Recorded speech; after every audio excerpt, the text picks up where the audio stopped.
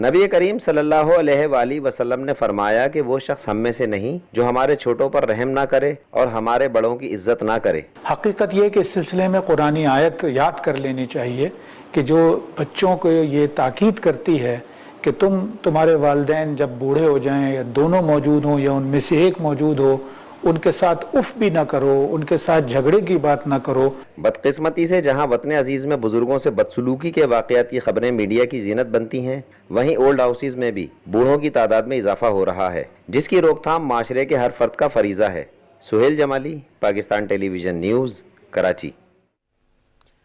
اور اب بات ہو جائے موسم کی۔ محکمہ موسمیات کا کہنا ہے کہ آئندہ 12 گھنٹے کے دوران ملک کے بیشتر میدانی علاقوں میں موسم شدید گرم اور خشک، جبکہ جنوبی پنجاب اور بالائی سندھ میں گرد آلود ہوائیں اور آندھی چلنے کا امکان ہے۔ بالائی خیبر پختونخوا، اسلام آباد، خطہ پوچھوار، گلگت بلتستان، کشمیر اور ملکہ پہاڑی علاقوں میں تیز ہوا اور گرج چمک کے ساتھ بارش ہو سکتی ہے۔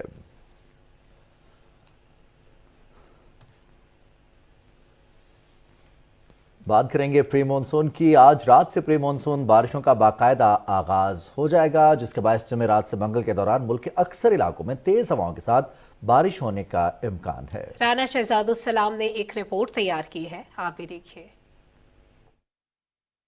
محکمہ موسمیات کے مطابق بحیرہ عرب سے مرطوب ہوائیں 15 جون کی رات سے ملک کے بالائی علاقوں میں داخل ہوں گی، جس کے باعث کشمیر، گلگت بلتستان، بھمبر، کوٹلی، میرپور، پونچھ، باغ، حویلی، ہٹیاں، مظفر آباد، نیلم ویلی، استور، غزر، دیامیر، ہنزا اور سکردو میں تیز ہواؤں اور گرج چمک کے ساتھ بارش کا امکان ہے۔ اس دوران بعض مقامات پر موسلادھار بارش بھی ہو سکتی ہے۔ جمعرات سے منگل کے دوران اسلام آباد، راولپنڈی، مری، اٹک، چکوال، جہلم، میاں والی، سرگودا، خوشاب، حافظ آباد، منڈی بہاؤدین، سیالکوٹ، ناروال، لاہور، شیخوپورہ، فیصل آباد، جھنگ، ٹوبہ ٹیکسنگ، جبکہ جمعے سے پیر کے دوران ملتان، ڈیرہ غازی خان، راجن پور، بھکر، لیا، مظفر گڑھ، کوٹ ادو، ساہیوال، خانے وال، پاک پتن، اکاڑا، بہاول نگر، بہاولپور، خانپور اور رحیم یار خان میں وقفے سے آندھی، تیز ہواؤں اور گرج چمک کے ساتھ بارش کا امکان ہے۔ محکمہ موسمیات کے مطابق 16 اور 17 جون کی شام کو راولپنڈی، اسلام آباد، جہلم، گجرانوالا، سیالکوٹ، لاہور، قصور اور شیخوپورہ میں موسلادھار بارش ہو سکتی ہے، جس کے باعث راولپنڈی اور لاہور میں اربن فلڈنگ کا خدشہ ہے۔